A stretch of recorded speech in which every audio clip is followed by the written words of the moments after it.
All right, let's get right into it. Today, we're peeling back the curtain on a YouTube channel that, on the surface, looks like a massive success.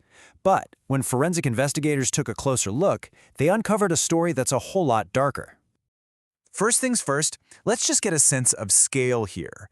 YouTube is this gigantic ocean of content, right? We're talking more than 51 million channels all fighting for your attention. And the one we're looking at today, it's just a single drop in that vast ocean. Seems pretty ordinary when you put it like that. But this little drop has been making some seriously big waves. We're talking over 31 million views. Now, for most creators, that's the dream, right? That's the sign you've made it. A super popular, totally thriving channel. Or is it? Because here's the twist. According to a pretty detailed forensic report, those millions and millions of views, they might not be a sign of popularity at all. They might actually be the fingerprints of a very sophisticated digital crime scene. Okay, so the channel we're talking about is called Gustavo McAlpine. And in this explainer, we're going to unpack the forensic analysis that blew this whole thing wide open. So let's pull up the channel's profile. It's based in Mexico, started back in 2019. It's got 122,000 subscribers, almost 1,400 videos. I mean, these are solid numbers. On paper, it looks totally legit. But the real story, the one that matters, isn't in these surface-level stats. It's hidden deep in the data. So how do you even start to investigate something like this? Well, it all comes down to finding the digital fingerprints, these little telltale signs in the data that scream bot instead of human. And to really crack this case, you and we need to understand how the investigators spot those prints. The main weapon in this kind of game is something called a cell phone farm. And I want you to picture this. We're talking about huge rooms, just filled with racks and racks of real smartphones. Hundreds, maybe thousands of them, all programmed to do just one thing. 24/7. Watch videos, like them, and just inflate all the numbers to make something look way more popular than it actually is. Okay, so investigators are hunting for two key fingerprints. The first one is called velocity. Just think of it like this. How many times does one person or, one device watch a video? You and me, we probably watch it once, so our velocity is 1. A bot in a farm, it can just hit repeat over and over and over, creating a crazy high velocity that just doesn't make sense for a human. The second fingerprint is views per hour, or VPH. A bot farm will dump a massive, totally unnatural flood of views on a video the second it's released. And then, poof, it flatlines to almost zero. Real human views, they're much more organic, kind of trickling in over time. You put those two things together, that crazy velocity and that weird VPH spike, and you've got yourself a smoking gun.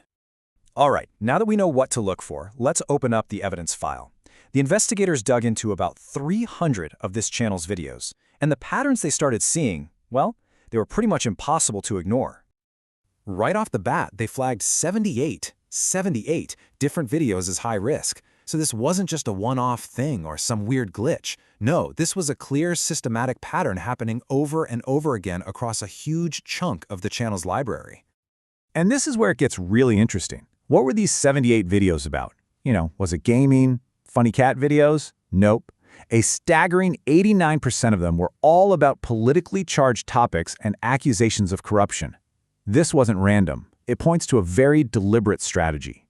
Someone was paying to boost this specific kind of content, and they were doing it for a reason.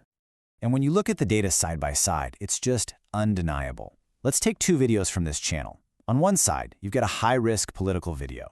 Check out that velocity, 4.7x. That number is basically saying that the average viewer watched this video almost 5 times. Who does that? That's just not how people watch YouTube. Now look at a normal, non-political video from the same channel. The velocity is tiny, just like you'd expect. The data is screaming that these two videos were watched by two completely different kinds of viewers.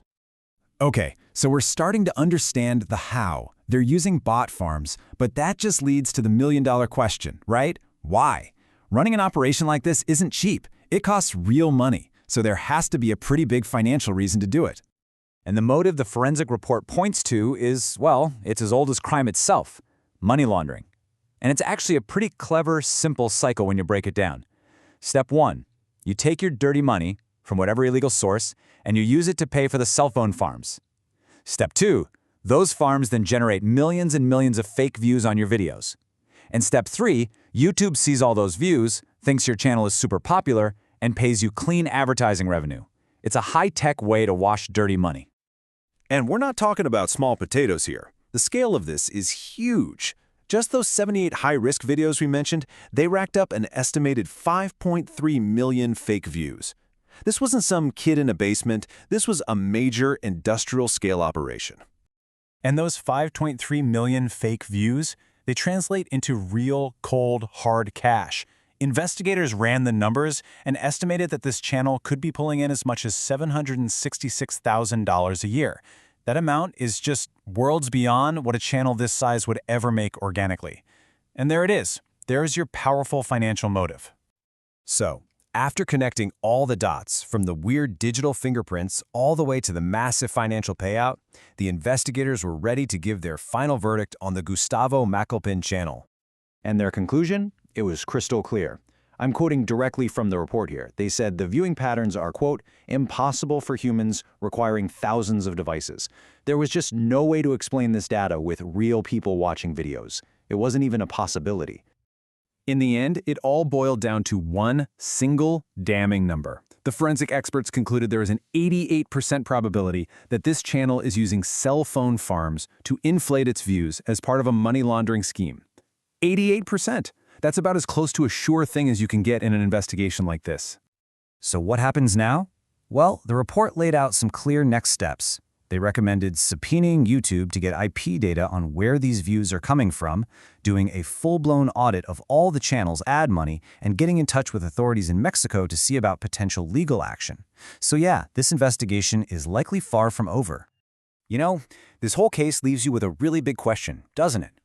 Every single day, we look at view counts on videos, and we accept them as a sign of what's popular and what's not. But if an operation this huge, this sophisticated, can be hiding behind what looks like a totally normal YouTube channel, it really makes you wonder what else is out there, hiding in plain sight.